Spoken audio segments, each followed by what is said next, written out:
Good day to everybody. Thank you very much, Ekarthanandaji Maharaj ji, and thank you everybody for participating in today's lecture. Swami Ekarthanandaji has been very kind enough to spend time with us. Today he will speak on a very, very important topic concerning education, and what a great coincidence. Today happens to be Teachers' Day in India, and on this auspicious and important Teachers' Day, that is the birthday of India's former President Radhakrishnan, Swamiji will speak on the topic of education. His exact topic will be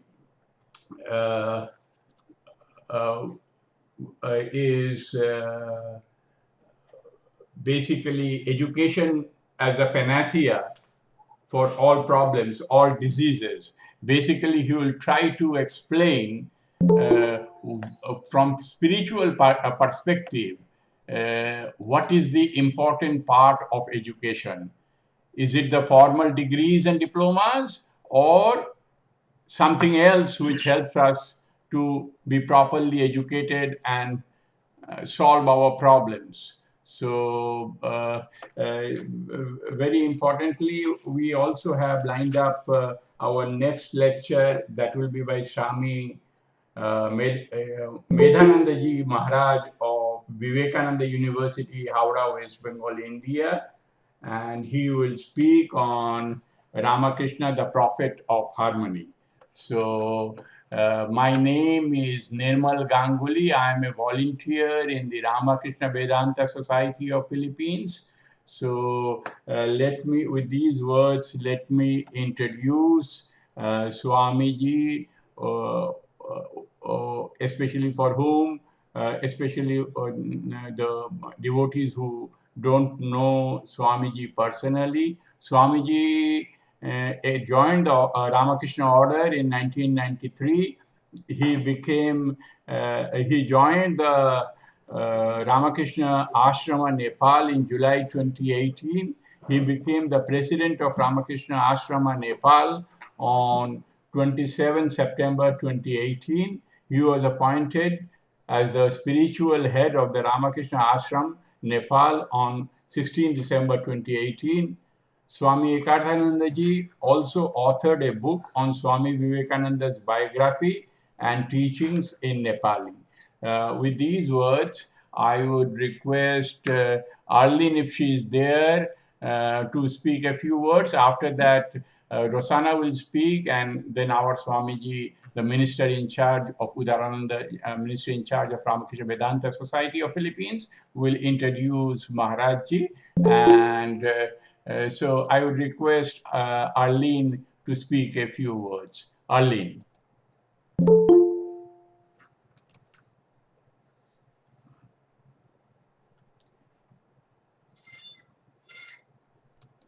If Arlene is not there, I would request Rosanna to speak a few words and then give it to Maharajji. Good afternoon, everyone. Welcome to our online series of spiritual talks by world leaders of Ramakrishna monks. Magandang hapon po sa inyong lahat na nakikinig sa Pilipinas, saan man sa buong mundo. Nagagalak po akong makabahagi nitong pag-uusap ng tungkol sa edukasyon, ang solusyon sa lahat ng problema. Bilang Kristiyano, ay inaanyayahan ko po ang lahat, Kristiyano, Buddhist, at saka po Muslim na naninirahan sa Pilipinas na magmeron o maging curious sa mga pag-uusap dito sa online ng Ramakrishna Vedanta Society of the Philippines. Yun lamang po at maraming salamat po sa inyong lahat. Welcome. Thank you so much. Teacher's Day means it is a relationship between teacher and a student. For us, we also call it Guru Shishya Parampara. Means teacher and student have a very, very important relationship. I suppose you remember when Swami Atmeshanandaji touched this subject in great details. He defined what are the signs of a student and what are the signs of a good teacher. So today we are celebrating that also. That is why and it is coincidentally, Maharaj has chosen a subject which is indirectly related to this education. Education is very, very important. But the question is, what kind of education will help you? Swamiji gave a very dynamic this quotation. He says a very statement which is said it is better to play football than study Gita. It is a very shocking for everybody and everybody that how can playing football. Yes, because it is very difficult to understand and comprehend unless you are active, unless you are ready. Education is not accumulation of idea and just collecting ideas. It is practicing. So it is very, very important. But I don't want to start a lecture over lecture, so I will put it. I will request Maharaj to speak, and we are very thankful to Ekarthanandaji for accepting our request. And I hope that today that Guru Shishya Parampara will be also illuminated along with the lecture, what we are going to say. What is the true essence of education plus what is the relation between a good teacher and a good student. So what do you, Maharaj? Okay, Maharaj. Pranam Maharaj, and my greetings to all of you. And I convey my special thanks to revered Maharajji for giving me this opportunity to have satsang with all the devotees. So my subject is, before that let me chant a Vedic mantra, that is Sri Gurubhyo Namaha Hari Om Sahana Vavatu Sahana Bhunaktu Sahaviryam Karavavai Tejasvinavadhitamastu Mavit Vishavahai. Om Shanti Shanti Shanti Hari Om. Meaning goes something like that. May the Supreme Lord protect us both, the teacher and the student. May He nourish us both. May our study be thorough and fruitful, and may we not hate each other. Om, peace, peace, peace. And today, my topic I have chosen, it is education, panacea for all the maladies, all the disease. So how? We say in English, knowledge is power. Okay. For example, let us imagine how so many superstitions from very ancient times, say from the primitive, from very beginning, when primitive men were there, that time men did not know much things. Even lightning in the sky or thunder and so on, all natural phenomena used to frighten us in those days, because we did not know much about how it happens, how the lightning occurs, how the thundering happens in the sky, or many other natural phenomena. So, we used to get fear, we used to be afraid of, and we did not know how it happened. Who is there? Is there someone who wants to take away our life, who wants to trouble us? And then we tried to find out the answer. Always, human being means it is man in English, it is man. In Sanskrit, it is Manusya, and because he thinks, he is a mananas of the word is mananas. He thinks, he has the power to think, mananasi. So that is why his name is man, means he thinks. Yes. So he started asking the question, how it happens. In the beginning, they tried to find out the answer in something external. Maybe some spirit is there, maybe evil spirit or something, or maybe there are some gods in the with small g, not the supreme deity, but those who are controlling nature, like in India we call Indra, Varuna, and like that, all these things. So whether they were responsible or whether they have got angry with us, so that way we try to find out the answer, and in the process we try to explain those things in our different ways. But the answer we were trying to find out from someone else, someone external from somewhere, and then slowly see what happens. Human mind is a wandering mind.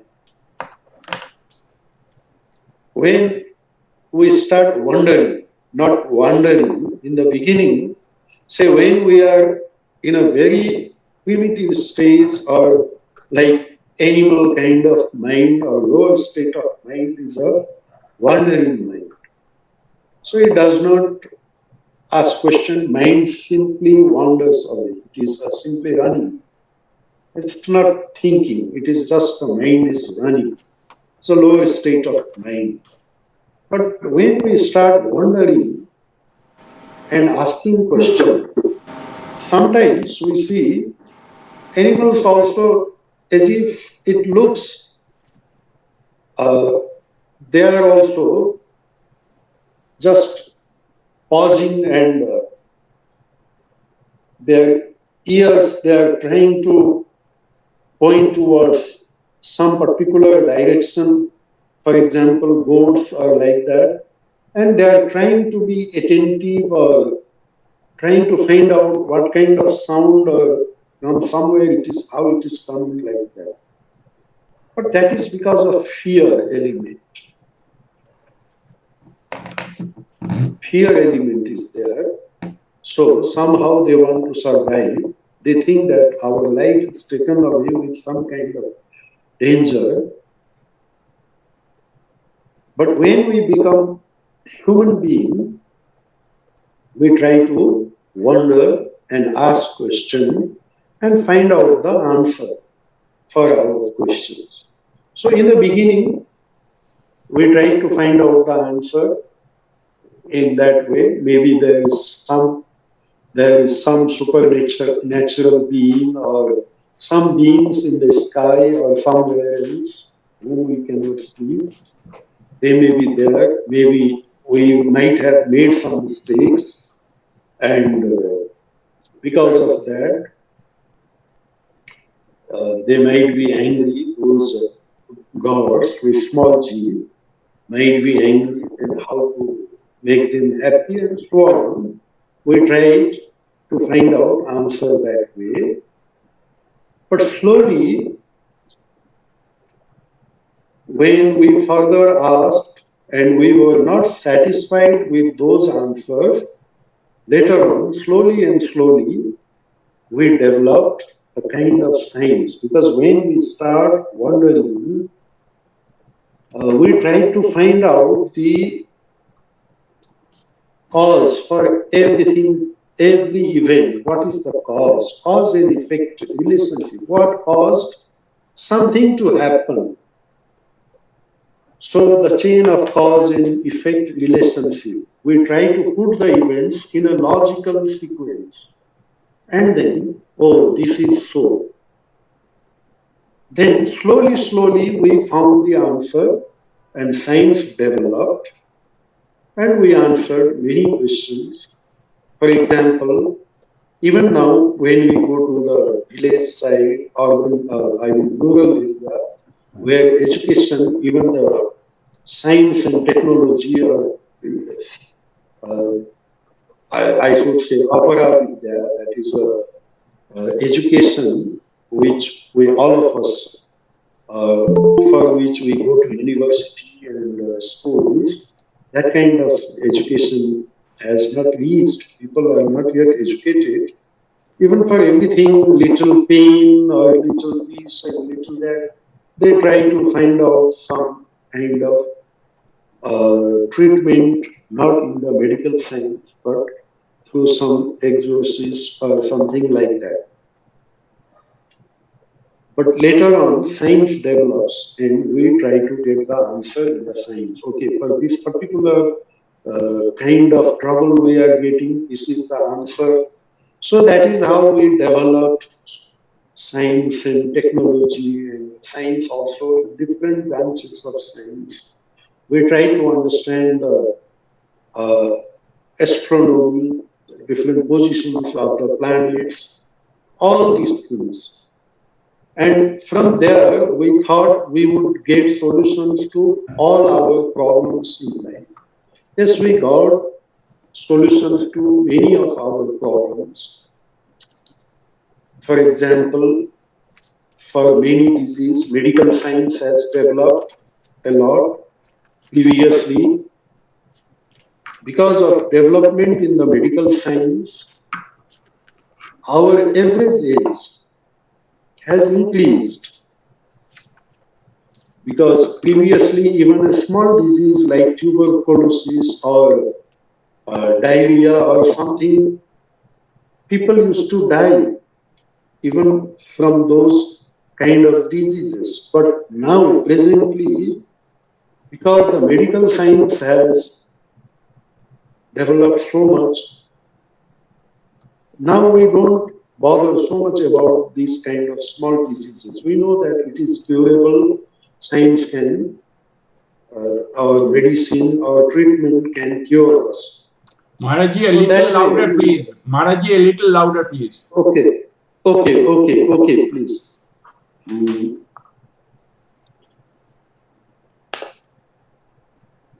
Am I audible now? Is it audible? Very much, very much, very much. Absolutely fine. Okay, thank you so much. Thank you so much. So, many solutions we got from medical science and from many branches of knowledge. And then psychology is there, like that. But our problems, some of the solution to some of the problems were there. We got in science. But what happened? That is how our life is changed in the present time. And that is how we are able to connect, though we are far apart. Physically, we are in a very greater distance, still we can connect.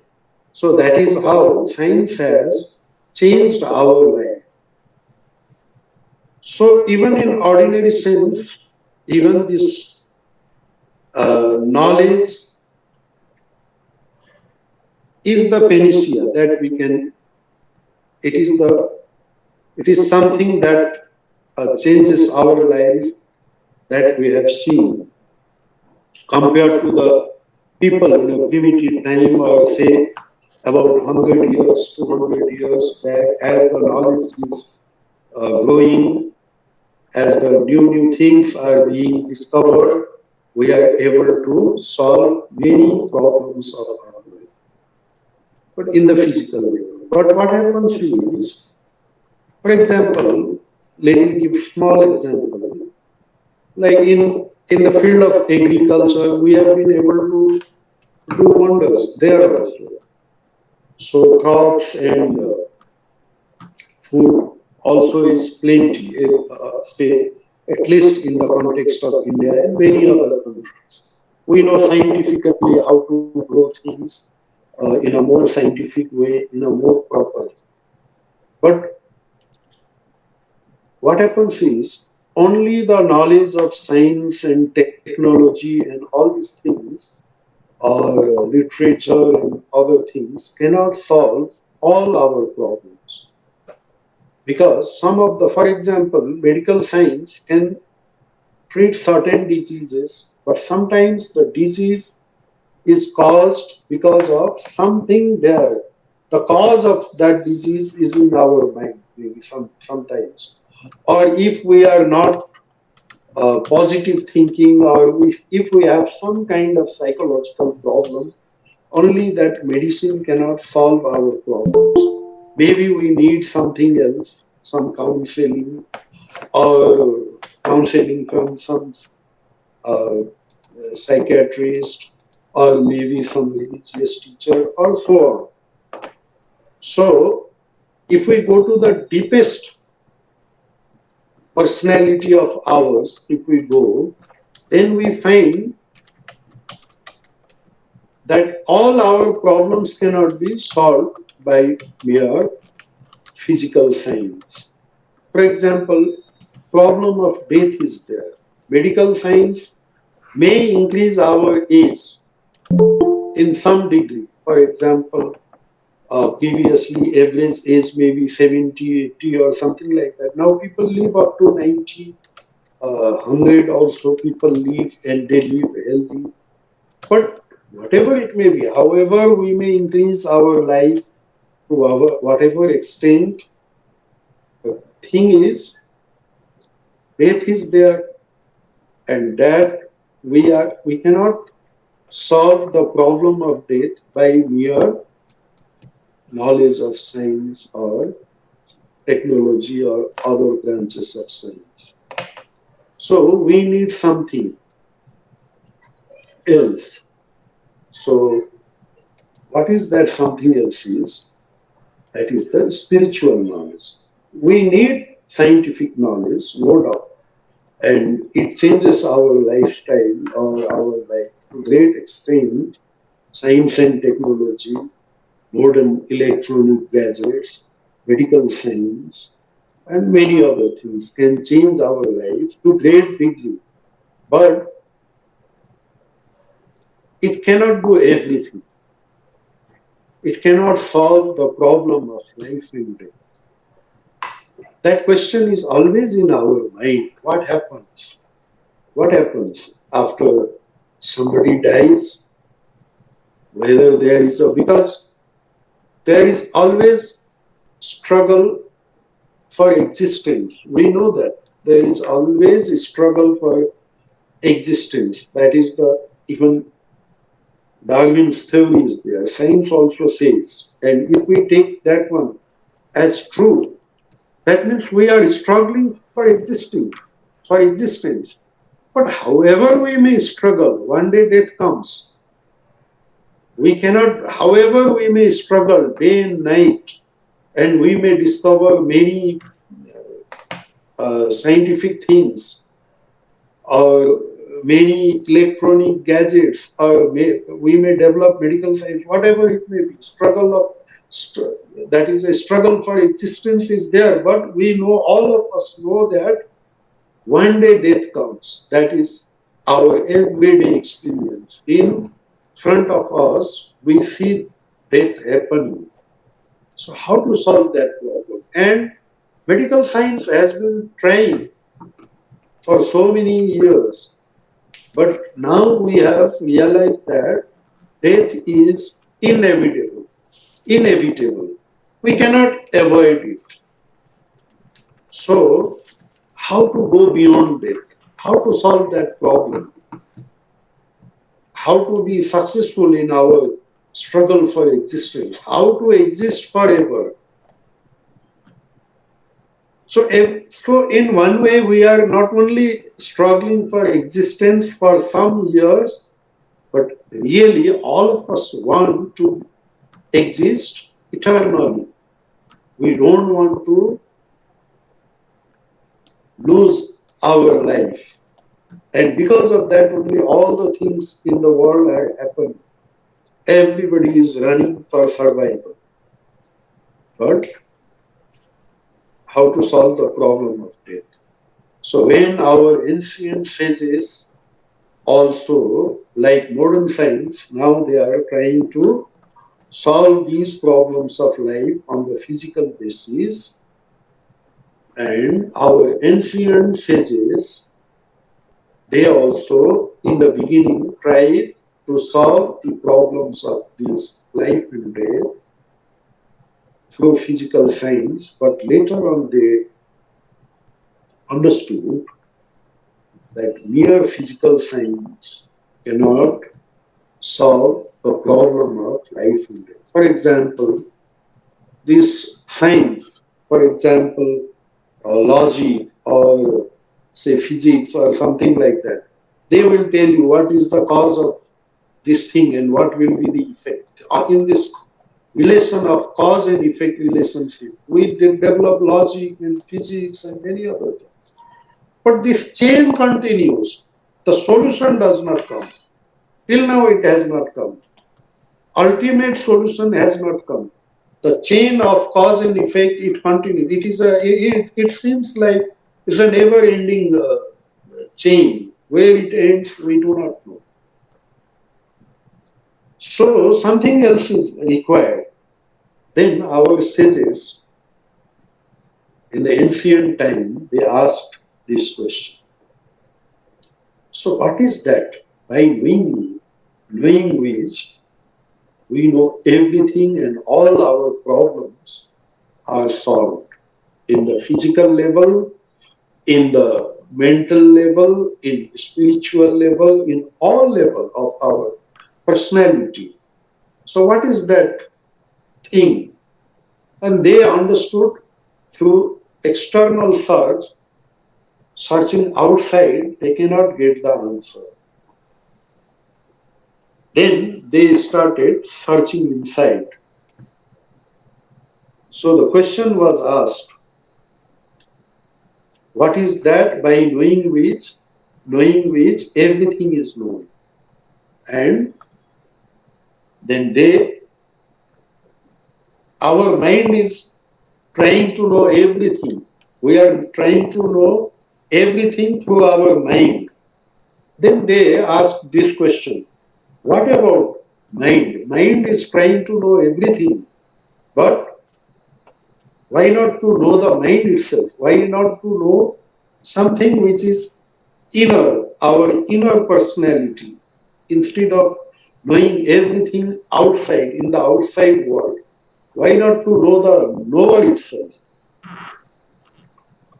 So they turned inside, and then through meditation and through contemplation, through various means, as Swamiji says, uh, Raj Yoga, that is the science of meditation, Bhakti Yoga, the science of devotion, Karma Yoga, the science of work, and Jnana Yoga, the science of contemplation.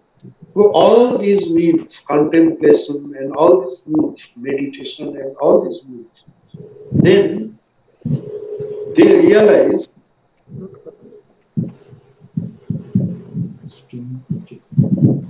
uh, through all these things, after long practice, they discovered in us something that is eternal. They discovered, our sages, ancient sages of India, they discovered that in our deeper, if we go very deep in our depth, in our deep personality, there is something which is eternal. which never dies. They discovered that. And when they called it eternal existence. So we are struggling for existence, struggle for existence. And we say survival of the fittest. And the ancient sages, after much meditation and contemplation and various other means, they discovered something, that our real personality, our real nature is not something which is struggling for existence, but it is the existence itself.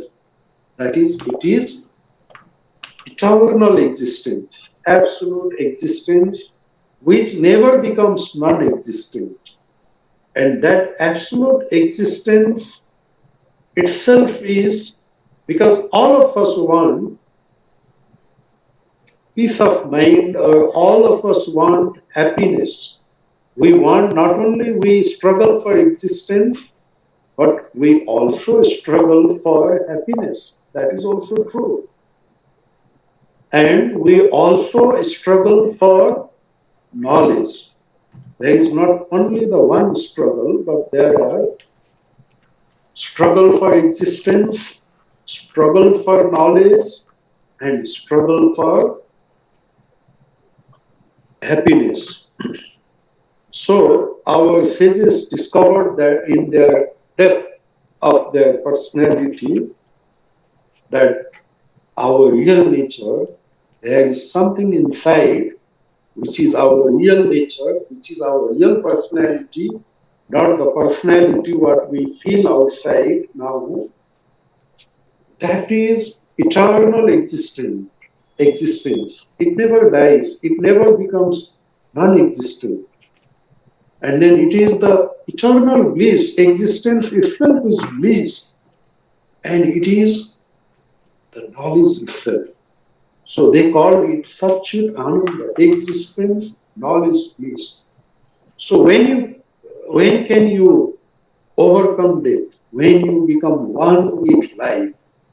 So when my real nature itself is eternal existence, when I discover that I am eternal existence, do I struggle for existence? Is there any more need for struggling for existence? The struggle is no more required, because I know that my real nature, which nobody can take away, is eternal existence. And it is this existence itself is eternal bliss. Ananda, it is the Ananda, Sat Swarup, eternal existence, eternal bliss, and it is eternal knowledge. It is not ignorance, it is the knowledge, eternal knowledge. So when we become one with that eternal life, eternal knowledge, and eternal happiness, then all our struggle will cease. We don't need to struggle anymore. So there need not be any cutthroat competition with each other, because survival of the fittest. That means that we are fighting with each other in the process, that who will survive? Let me survive. Let me eat first. Let me do this one first, because I want to survive, all of us, physically. So these things, in our ancient sages, they discovered it. Am I audible? Is the sound? Maharaj's sound is Okay. little bit slow, so it can be, if it can be increased. Okay, maybe I have to speak a little. Is it okay now? Okay, Maharaj, very sorry about that. Okay now. No, is it okay? Am I audible? You are audible. Okay, thank you so much. So now, to realize that to know our real personality, which is eternal existence, knowledge, and bliss, Now that is the goal of our life, because all the problems will be solved then and then only. Before that, we may solve many of our problems, but one problem will be solved, then immediately new problem is born. So we solve one problem, then another problem is there. Again, that problem you solve, another problem is there. So always there will be problem. So how to transcend that problem? To transcend all these problems, we have to realize that we are ever pure, ever free, and ever blissful uh, self, divine self, that our divinity, as Swami says, each soul is potentially divine. The goal is to manifest this divinity, internal and external, and do it by either by work, that is karma yoga, bhakti yoga, raj yoga, or gyan yoga, that is either by work or worship or psychic control or philosophy. Then only we become free, Swamiji says, and be free. That means when we have discovered that eternal self within, when we have manifested that, then only we are able to solve all our problems. And that is the real education, as Ramakrishna says. When it is not that other education is not required, that is when Ramakrishna, of course, when he was a small child, for a few days, for a few months, or maybe 1 or 2 years, he went to school. And then later on, he told that I don't want this education because it gives me only uh, bread and butter. That's all. It gives me only bread and butter. That is, it is a kind of a bread earning education. But I want that knowledge by which I can solve these problems of life. That is, I can become eternal, immortal. And then he gave up that knowledge. That is called aparavidya. And the knowledge which can solve all our problems is paravidya. That is the supreme knowledge. That is also knowledge, but this is also this knowledge all of us we know if we want to solve all our problems. Now the question is it, are we qualified for attaining such kind of knowledge? Are we qualified enough? So this is the question, whether we are qualified for that or not. And the answer is yes, we are qualified. As Shankaracharya says, that is the very human birth, manushyattvam, mumukshyattvam. The very first qualification is the human body, human birth. Because no other body, no other birth, we can, in all other birth, we only struggle for existence, that is a physical existence, but we do not know how to reach the eternal truth, eternal existence, because all other animals cannot think. So that manana, thinking, wondering is not possible. They, even if they are sometimes pausing and they get shocked, or they sometimes it seems they are paying their attention somewhere. That is only because of fear and how to run away or where from this danger is coming, like that. For example, while crossing the road, we become very attentive. But while doing other things, we are not that much attentive. Because the fear of death makes us attentive. So animal level attentiveness is that only because of fear of death. But in the human level, then we come to this. We have this power of thinking, power of manana. So the very fact that we are born as a human being is the very first qualification. The first entrance exam we have already passed. That is, we have become human. We can think and we can discriminate or we can analyze between what is good and what is bad, what we should do and what we should not do. We have the choice. Animals do not have the choice. Whatever instinct says, that they will do immediately. If they feel hungry, and their movement will be towards the food, they run for food. If they are hungry, immediately they run for food. And if they fear, they run for their life. So that is instinctively they do. They don't think. Or if they are angry, they suppose if a dog is angry, if you by mistake step into the not the pet dog, what I mean is suppose a stray dog or something like that. If you step into its tail, then immediately it may bite you because it will not think. It will not uh, have a option whether to bite or not to bite. It will not have option that food is there, whether to share with someone or to eat alone. It will not have no option that whether this is good or that is good. So two options never come. For a human being, there are always two options, whether to do or not. So option is always there for the human being, but there is no option for in the animal kingdom. But when we come to the human kingdom, we can, okay, this I should not do. We have this conscience, a kind of viveka that tells, no, no, you should not do it. Or you should do this way. Or if food is there, you may think, okay, let me share with someone. Let me not eat alone. So this kind of capacity to think only human beings have. And because of that capacity to think, that feeling of that ahamkara is there. Constantly we are saying I. Because of that, sense of possession also is there. But for that very reason, we can also overcome that.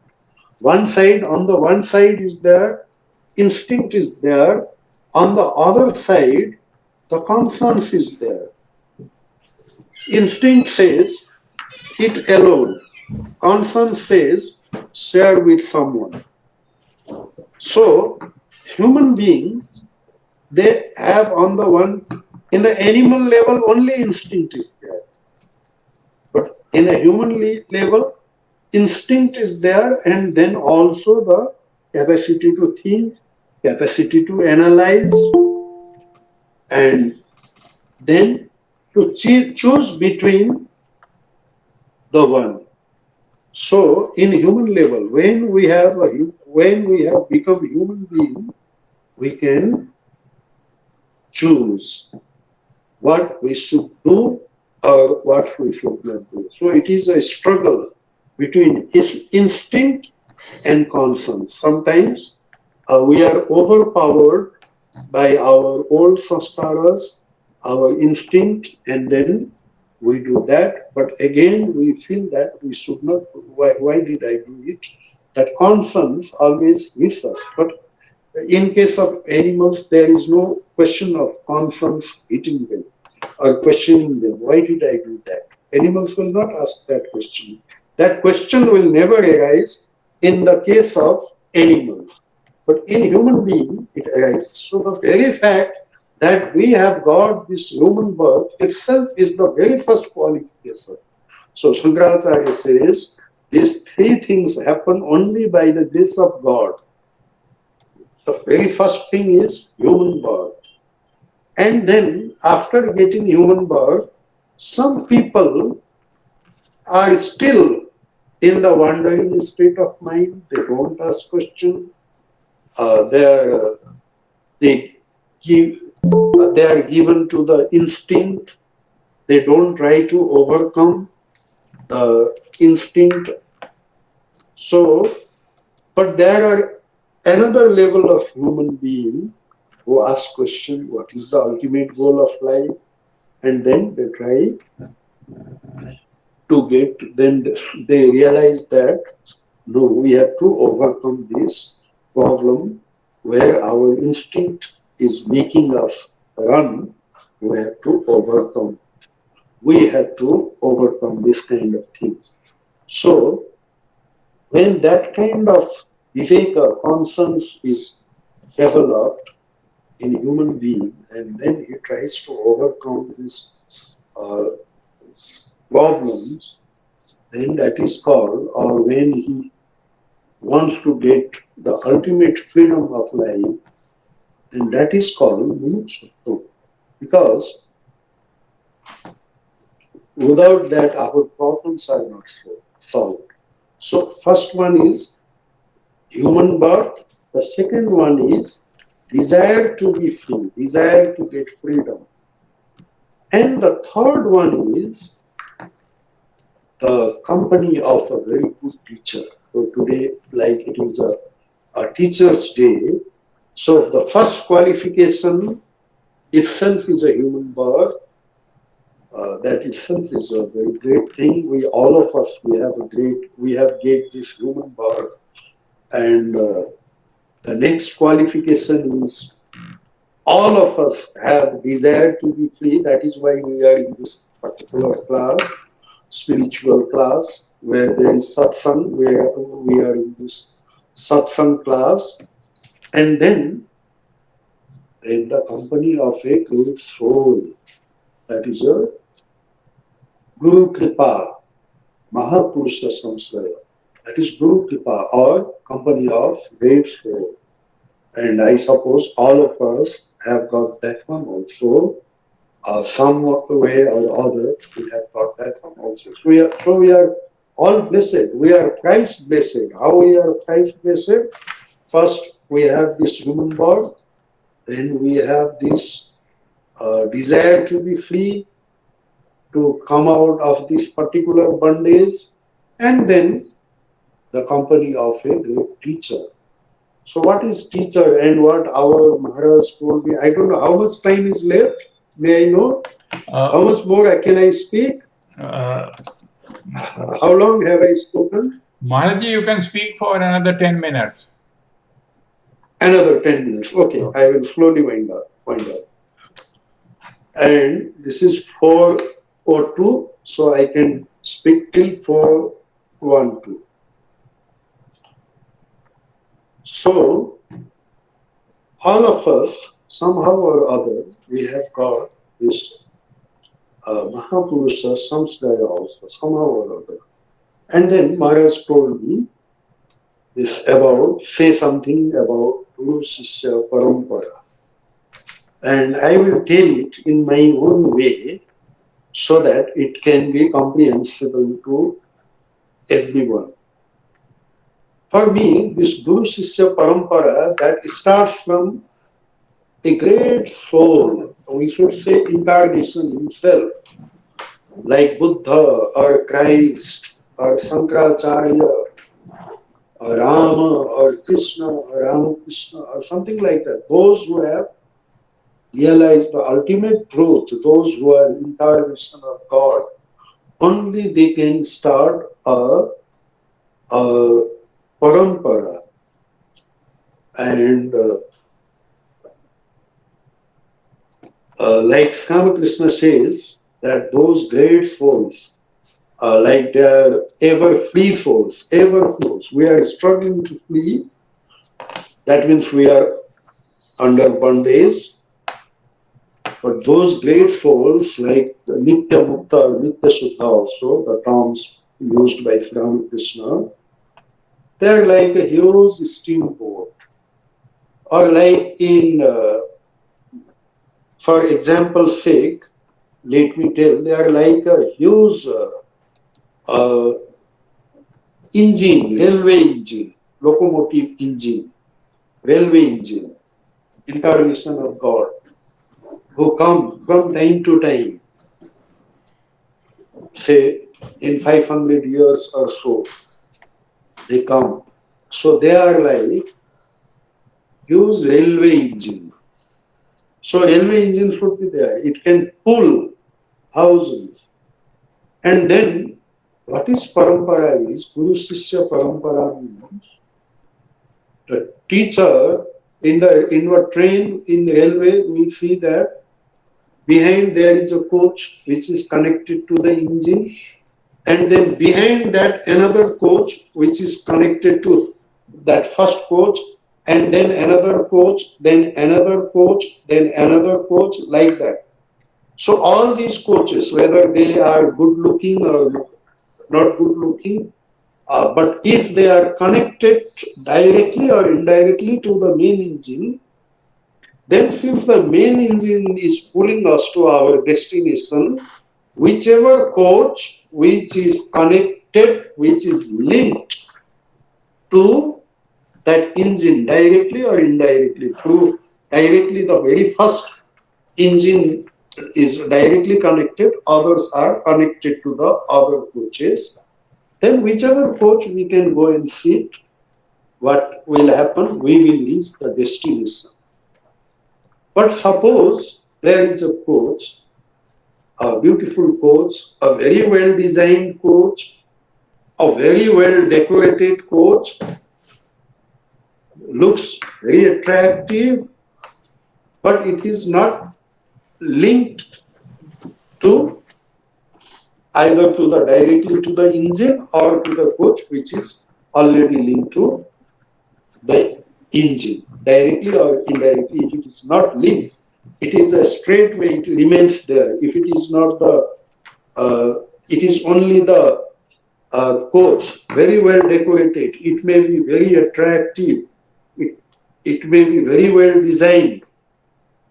And if you go and sit inside that particular coach, you will not reach the destination. So that is, if parampara, if it has not linked with the parampara, then it is not going to lead us to the highest goal of life. So that is how Guru Shishya Parampara is required. Like a huge engine, that is incarnation, directly they come, and then their disciples in the line of Guru Shishya Parampara, and then his disciple and his disciple. And then after when the so many coaches are connected, and then afterward again God comes. God himself, incarnation himself, comes and starts a parampara. The next engine comes. So again you can connect so many coaches there. So that is called Guru Shishya Parampara. So if it has not come from Parampara, then it is not going to lead us to the goal. Because it may look very attractive, whatever it may be, it may look, those teachings may sound very convincing, but as Ramakrishna says, how can someone from Brahmo Samaj, I think, who asked, is it Krishna Goswami or someone? He asked, will the teachings of Brahmo Samaj not liberate human being like that, give moksha? Like that question was asked. It is there in the Gospel of Ramakrishna in English. And Ramakrishna said, how can a man who is himself under bondage liberate another person in bondage? So that is the question. So already if a person is bound himself and he is not, then how can he liberate another person? That is the thing. So only incarnation of God, when they come, they start this kind of parampara, and as I have given you the examples, what is Guru Shishya Parampara is somehow, or it is connected to the root. If it is not connected to the root, it will not be effective, even though it may be very convincing and it may sound very convincing, but still it will not give us that result. So parampara is very important. Guru Shishya parampara. That knowledge is transmitted from one to another. So my time is almost over. I don't know. I might have. I don't know whether I have done justice to this great enlightened already enlightened audience. Whatever, but I am very thankful to all of you for listening very attentively, and to Maharaj and everyone. And with this, I end my speech. And next, if there is any questions, I will try to take that.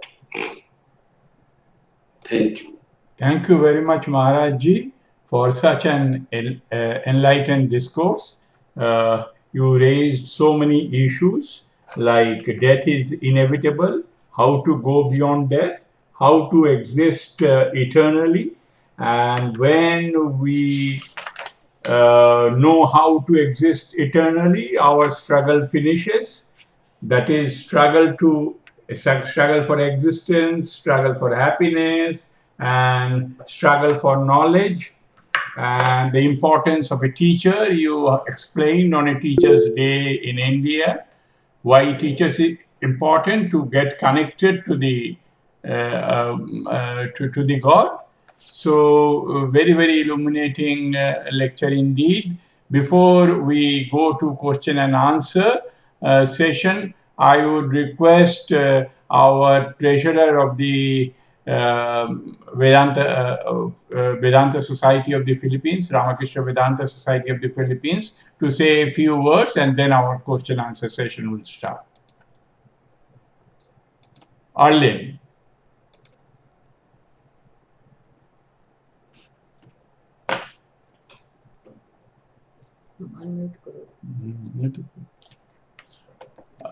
Arlene, you are muted. Please unmute yourself. Hello. Hello, everybody. Swami Ekarthanandaji, good evening, and thank you so much for the lecture. We are so blessed, honestly, as a Christian, that we were given a chance to listen to all the lectures. It's been 16 lectures that I've been listening and attending, and honestly speaking, at this pandemic, as also a mother, we are struggling with our family, children's career, and everything. But hearing some of the topics, it is help us enlighten everything. It helped me live spiritually, and I can apply it to my daily living. Thank you so much, Maharaji, for all the lectures. And I'd like to take this opportunity also to thank Nirmalda for handling this kind of Google conference. To everyone who's attending, thank you so much. God bless. Thank you. We can now start the question answer session. Thank you, Arlene. So one by one, the person who asks question, he or she will unmute, and then the moment he or she will finish, will mute himself or herself. Thank you.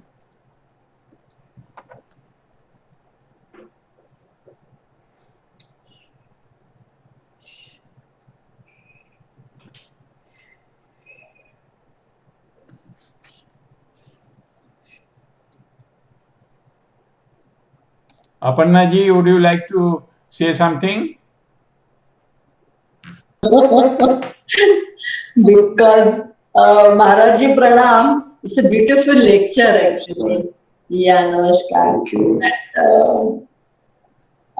It's a pandemic is so hurting everyone and destroy their personal and social life. So it's very difficult to actually, get peace of mind and concentrate on your spiritual life.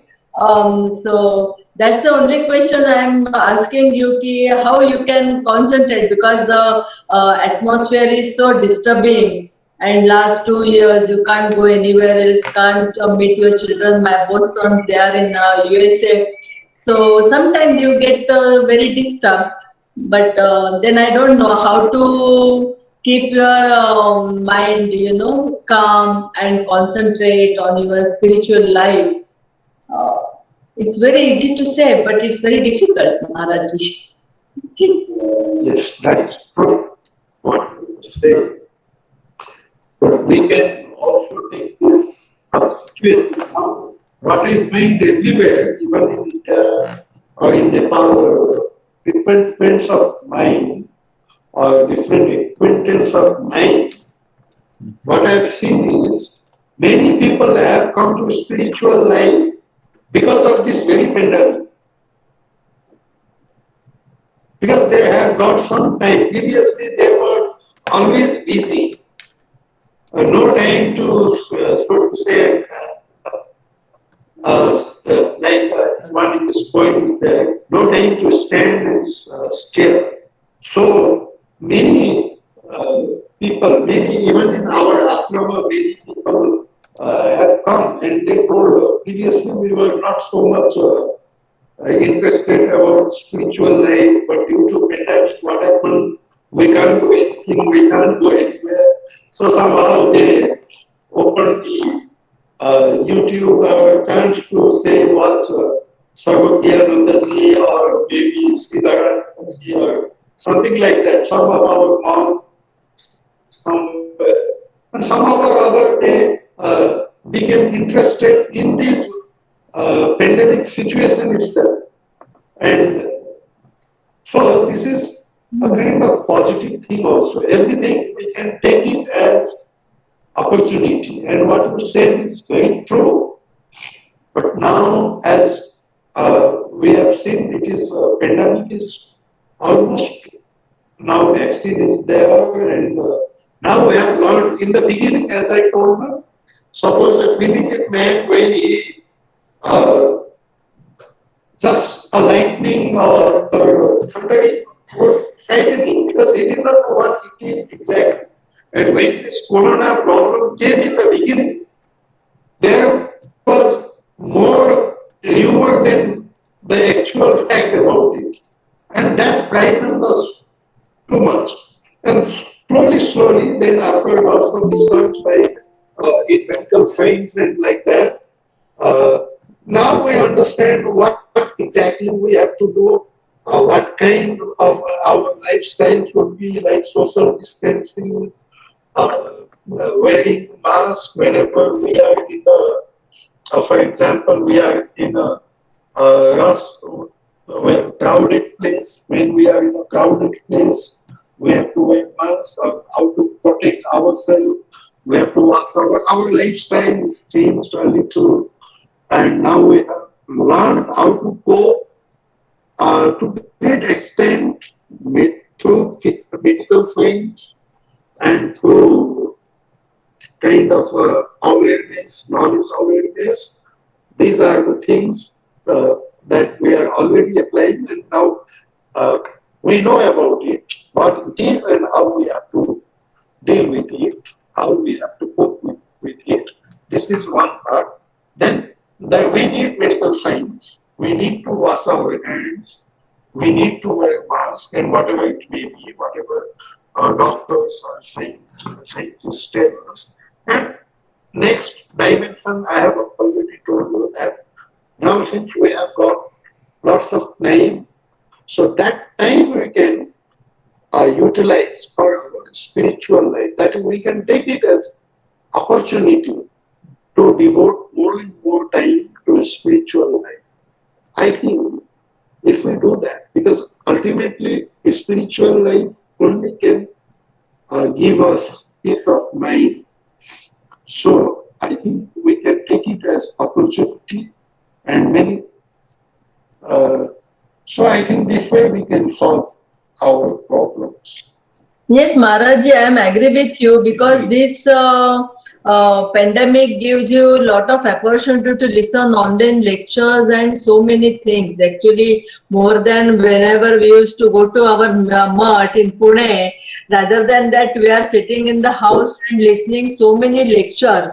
I am just telling about spiritual life Yes. in the sense that you can listen all lectures, everything, but meditation sometimes is very difficult because if listening is one part, but doing meditation, sitting, that is sometimes getting little disturbed mind, so you can't concentrate, and meditation is little bit difficult for. Yes. That's the thing. Yes. At the same time, we should remember that there are more than one kind of meditation. Generally, what we understand by meditation is it is the meditation according to Raj Yoga. But there is another kind of meditation which is also called Lila Dhyana.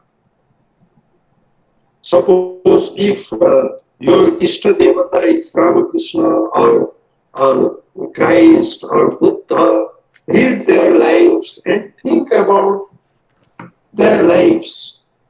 You meditate on that. That is called Lila Dhyana. Then you do Atma Chintan that I am Nitya, Sutta, Buddha, Buddha Sobhava, Atman. So that is also called another kind of Nididhyasana. That is the Manana and Nididhyasana. That is meditation according to Jnana Yoga. So there are many paths. Then there are Karma Yoga is there, Bhakti Yoga is there, and meditation is difficult because our mind is distracted too much. And if that distracted mind, if we try to directly put it in the meditation, abstract kind of meditation, it may be very boring. But if we have some Ishta Devata, that is the form of God which is very dear to us, like for Christians, it may be Christ, maybe for devotees of Lord Shiva, it may be Lord Shiva, or Krishna, or Buddha, or any God, Supreme God, in any form. So if we read their lives, and it gives us inspiration also in the first place. For example, if we read the life of Ramachandraji, so how many adversities he overcame, or very happily, in a very cool and calm mind he could face, or say in the life of Jesus, how very coolly and calmly he could face so many challenges. Compared to their troubles, ours is nothing. So that itself gives us inspiration. Oh, their Lord himself underwent so many troubles. And then how he overcame, how he could keep his mind in balance. So even to read their lives itself is meditation. It's called love. That we can go because it is a story in the form of a story, and then after reading it, we can meditate on that. And through that, our mind becomes inclined towards satsang and to think about God. And when you sit for meditation, after all, you are thinking about God. So that way, I think our thing becomes very easy. Those who are devoted to God, for them, everything becomes very easy. But only thing is, we should at least do something. Sri Ramakrishna says, if you come to God one step, He will come towards you 10 steps. So at least we should put our first step forward. That is the thing, I think. So, Thank you, Maharaj. Maharaj, Pranam. I have a question also. My name is Anand Chuklankar. okay, please. Education as a common person experiences, it is something which is looked as giving a job or some sort of a stability in life. As Thakur puts it, it was more like earning opportunity which the education gives. Now, my question is, what trigger in life or what inspiration in life can one have which can make one move from this, let's say, money-making education to something beyond that, which leads you to the topic of today, the panacea of all diseases. So what can be the different triggers in life, which or different inspirations in life, where people can move from one lower level education to a much higher level education? Yes. First and foremost is our own experience. Now, Sri Ramakrishna says in one place that camel, it eats early grass, like cactus, and then its mouth is bleeding, bleeding, bleeding. But still it will not come to its senses and then go on eating the same thing. So that is also our condition. So now we do not forget the peace of mind, what will give us true happiness.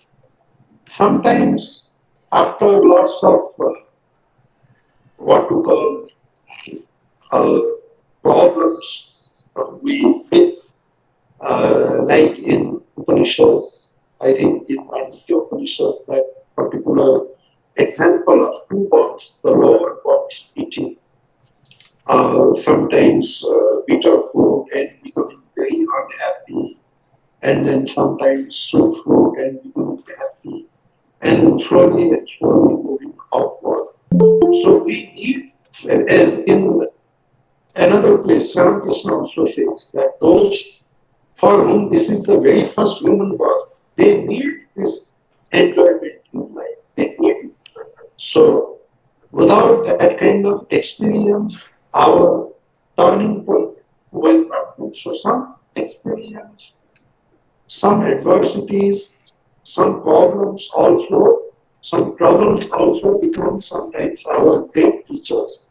That shocks should come sometimes. That is one part. But why should we get all the shocks? So some people get, for them, some kind of shock, maybe a turning point. But if there is Guru Kripa or Ishwar Kripa, somehow or other, we chance to get some satsang, some company of somebody.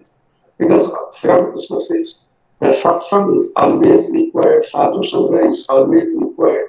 If that sadhu sangha is there, and if we have enough experience of work, but without experience we cannot, if we have not lived that kind of life where we have not suffered, then we may not understand even if we are face to face with some great folk, we may not recognize them. But if we have suffered enough, then if we chance to come near some great souls, or some sadhu sangha or something like that, then also a turning point may come. Sometimes we chance to read somebody books, then a kind of turning point comes. So a turning point can come in so many different ways, but even if it, but the thing is, in the initial stage, some experience should be there, some suffering, some kind of adversities. Then when we get sadhu sangha, we understand the value of it. Okay, that this is the real. So that turning point may come in so many different ways. Is it okay? Thank you, Maharaj. Thank you very much, Maharajji. Udayda, do you have anything to ask or any thoughts on your part?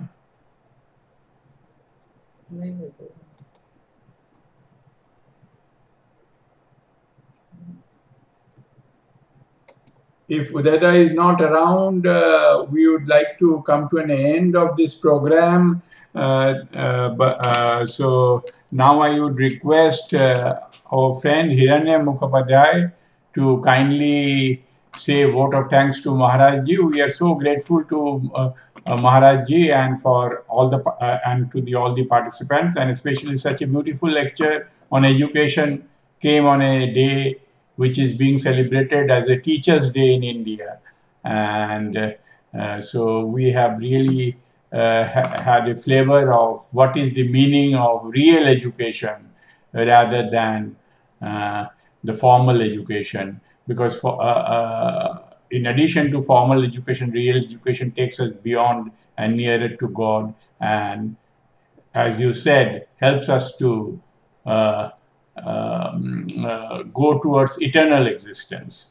So I will request Hiranya Mukhopadhyay to kindly say a vote of thanks.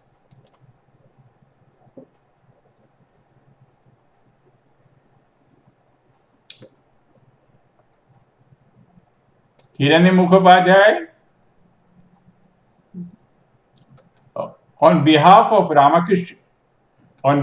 Ramakrishna Vedanta Society of Philippines, I would like to profusely thank Ekarthanandaji Maharaj, President Ramakrishna Ashrama, Kathmandu, Nepal, to spend time with us and give us on this very important day of Teachers' Day the real meaning of education, which helps us to kind of have a feel how to have eternal life, eternal existence, and how to remain connected with the God, with the grace of the Guru, and that's very, very important.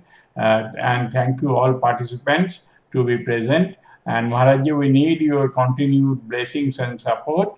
And thank you, Maharajji. And we can have 5 minutes of I'll now end the recording. Then we'll have 5 minutes of informal chat with Maharajji, where people can say pranam and also extend greetings. So kindly give me 30 seconds to end the recording.